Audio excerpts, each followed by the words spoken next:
Hello students, today I will discuss with you share equity and bond part. In this slide I am showing you the share and equity part, and in the next slide I will share with you the bond part. By share we mean ownership in a company.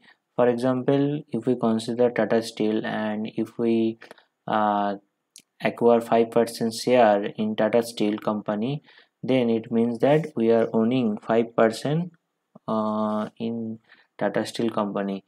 And as it is in share means that ownership in the company, so that is why the profit of the company will must be distributed equally among the shareholder.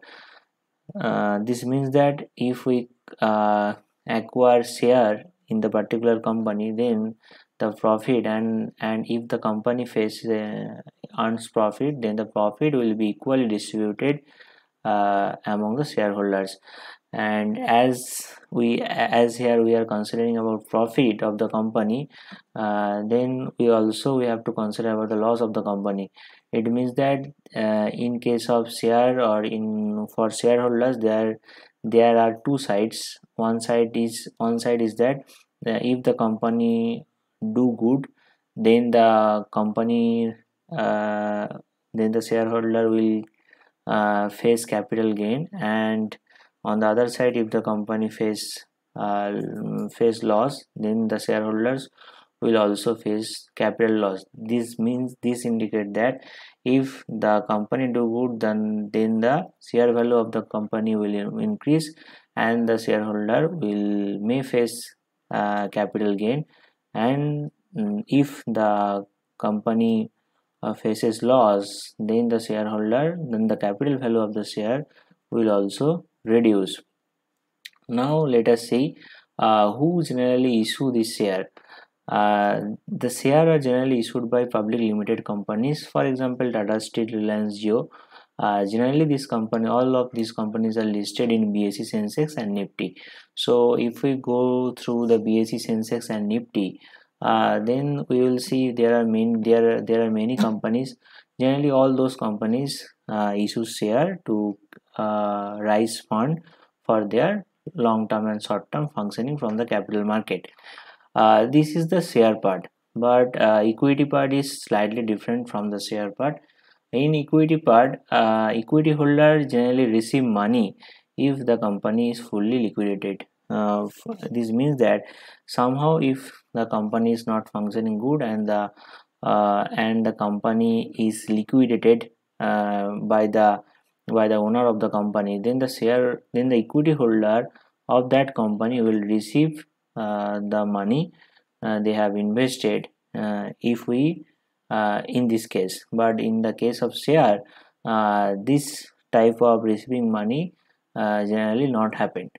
So this is the share and equity part, and now in the next slide I am showing you the bond part. Bond is very simple. Generally companies also issued bond for their functioning or to raise fund for their long term and short term. And bond, if we think about bond, it is not fully same as share and equity, as earlier I have shown you.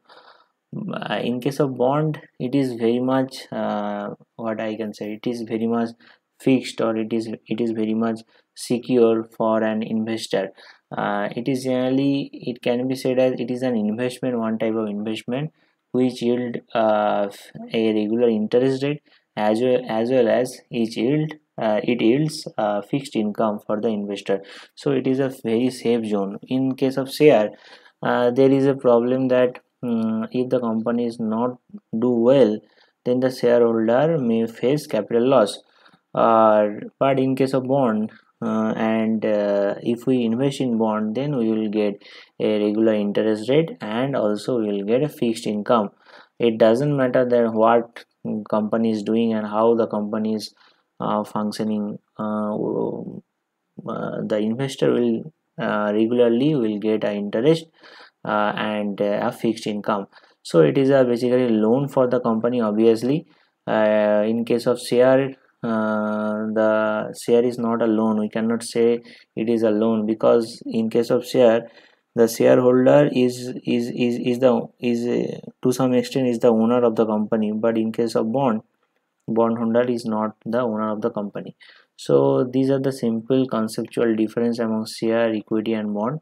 I think I have clarified it more precisely.